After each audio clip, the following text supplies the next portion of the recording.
বর্তমান সময়ে জনপ্রিয় রোমান্টিক জুটি ফারহান আহমেদ জুবান ও তানজিম সায়রা তটনি। দিন দিন বাংলা নাটকের জনপ্রিয়তা বেড়েই চলেছে। সেই ধারাবাহিকতায় আবারও নতুন নাটক নিয়ে হাজির হয়েছেন জনপ্রিয় এই জুটি।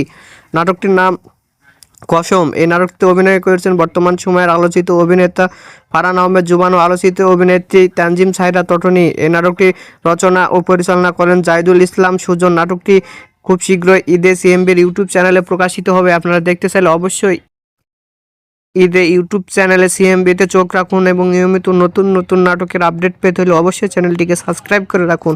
পরবর্তী ভিডিওর জন্য অপেক্ষা করুন।